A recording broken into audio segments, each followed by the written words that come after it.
हमारे पास जो चौथा शेर आता है, सरजद हमसे बेअदबी तो वहशत में भी कम ही हुई, कोसों उसकी ओर गए पर सजदा हर हर गाम किया। अच्छा जी, सरजद होना यानी कोई काम होना, वहशत कहते हैं पागलपन को,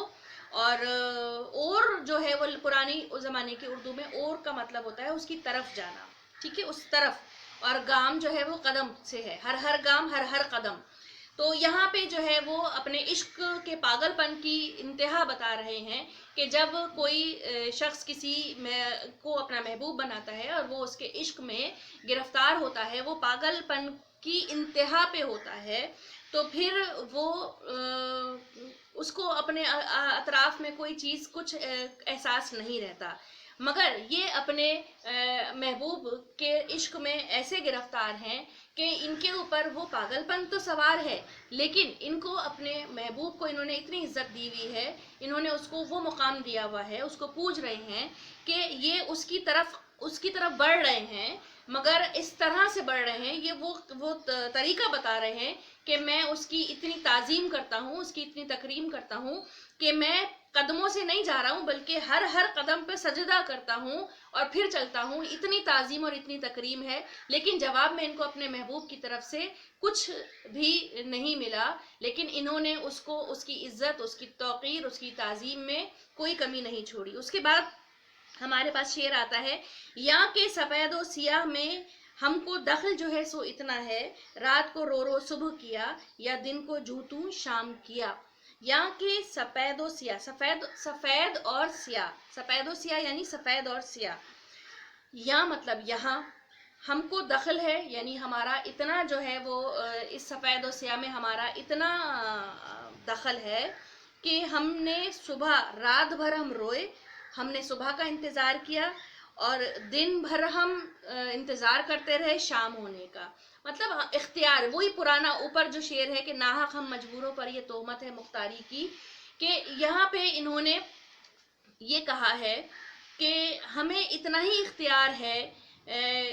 हमारी ज़िंदगी पे कि बस हम इंतज़ार करते हैं कि अल्लाह की तरफ से तकदीर में जो चीज़ें हमारे लिए सरजद होनी है, हम उन चीज़ों का बस इंतज़ार किए जा रहे हैं। इसके अलावा हमें कोई और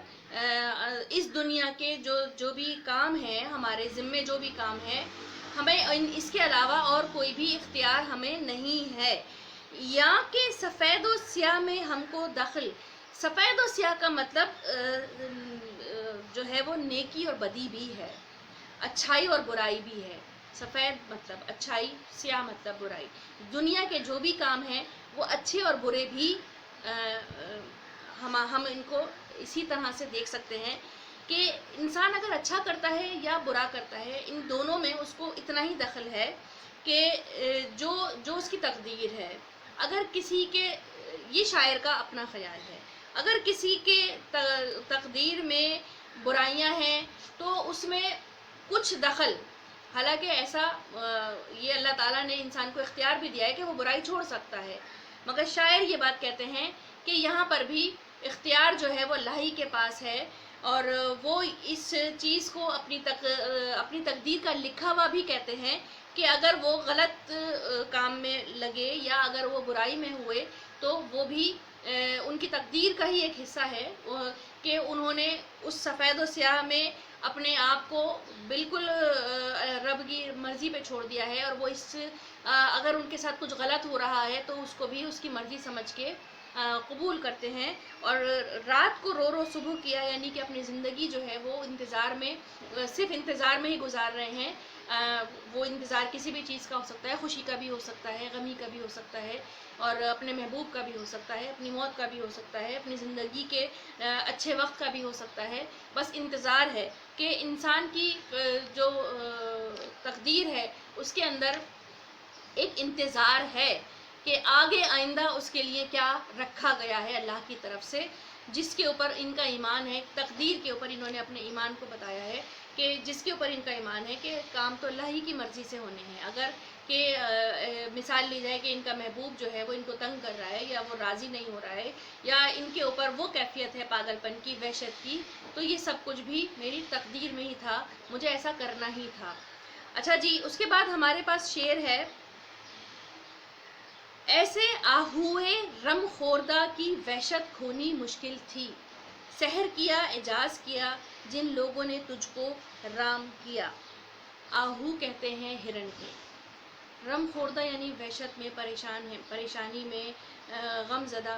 ہونا، اور وحشت پاگل پن کو کہنا۔ سحر کیا یہاں پہ جادو، ٹھیک ہے، اعجاز پانا، سحر کیا۔ تو اس کی جو تشریح بن رہی ہے وہ محبوب کے لیے بن رہی ہے کہ ان کا محبوب جو ہے وہ اتنا چوکنا رہتا ہے کہ ان کو یا کسی کو بھی وہ اپنے قریب آنے نہیں دیتا، نہ ہی کسی کے قریب جاتا ہے، وہ کسی کو اجازت نہیں دیتا کہ کوئی اس کا قرب حاصل کر سکے۔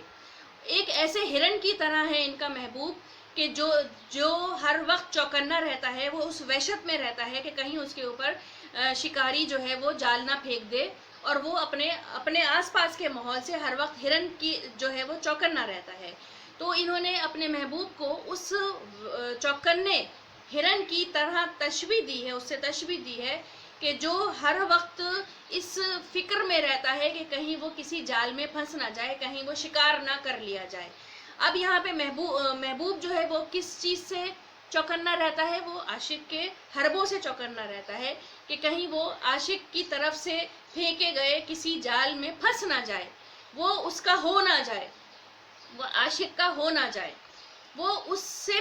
چوکنا رہتا ہے۔ اور اس کی خصلت عادت یہ ہے کہ وہ نہ ہی کسی کو اپنے قریب آنے دیتا ہے اور نہ ہی وہ کسی کا ہو کے رہتا ہے۔ وہ ایک چوکنا ہرن کی طرح اپنی زندگی بسر کر رہا ہے کہ جو نہ ہی کسی کا ہو رہا ہے اور نہ ہی کسی کو اپنے قریب آنے دے رہا ہے، یہ اجازت اس نے نہیں دی ہے۔ اب یہاں پہ جو ہے یہ سارے اشعار جو تھے پہلی غزل کے وہ مکمل ہونے پہ آتے ہیں۔ اچھا جی، یہاں ایک جو آخری شعر ہے اس کا ایک پوائنٹ میں آپ کو بتاتی چلوں کہ سحر کیا اعجاز کیا جن لوگوں نے تجھ کو رام کیا، یہ والا مصرع رہ گیا ہے۔ اس مصرے میں وہ اپنے محبوب کو ہی مخاطب کر رہے ہیں اور وہ یہ کہتے ہیں کہ رام کرنا یعنی کہ اپنا بنا لینا، اس سے نسبت جوڑ لینا، کہ وہ لوگ جو میرے محبوب کے قریب ہو گئے ہیں، یا وہ میرا محبوب جن کو پسند کرنے لگا ہے، جن کے قریب ہو گیا ہے، انہوں نے لگتا ہے کہ کوئی جادو ہی کا اثر لیا ہے، کسی جادو ہی کی طرف جو ہے وہ انہوں نے رجوع کیا ہے، جو وہ محبوب جو ہے وہ ان کی طرف مائل ہو گیا ہے۔ اعجاز یعنی معجزہ، یا کوئی معجزہ ایسا ہے، کوئی اعجاز ایسا ہوا ہے، کوئی ایسا معجزہ ہو گیا ہے کہ میرا جو محبوب ہے وہ میرے جو حربے ہیں ان میں نہیں آیا، اور وہ ان لوگوں کی طرف مائل ہو گیا ہے کہ جنہوں نے کوئی جادو کیا ہے یا کوئی معجزہ ان کے ساتھ ایسا ہوا ہے کہ وہ ان کا دوست ہو گیا ہے اور ان کی باتوں میں آ گیا ہے، لیکن میں جو ہوں وہ محبت میں اس کو اپنا نہ بنا سکا، وہ میری محبت سے چوکنا ہی رہا، ایسے وحشی ہرن کی طرح، ایسے چوکنے ہرن کی طرح جو یہ کوشش کرتا ہے کہ وہ کسی کے جال میں نہ پھنسے۔ اور یہ ایک طرح کا جادو مجھے نظر آتا ہے کہ وہ دوسرے جو لوگ ہیں ان کی باتوں میں آتا رہتا ہے اور ان سے جو ہے وہ نسبت بڑھا رہا ہے اور مجھ سے قطع تعلق کیے جا رہا ہے اور میری طرف وہ راغب نہیں ہوتا۔ اچھا جی، میر تقی میر کی جو پہلی غزل ہے اس کے اشعار کی مختصر تشریح میں نے آپ کو یہاں پہ بیان کی ہے تاکہ وہ اپنے الفاظ میں آپ بہت اچھی طرح سے لکھ لیں امتحانات کی تیاری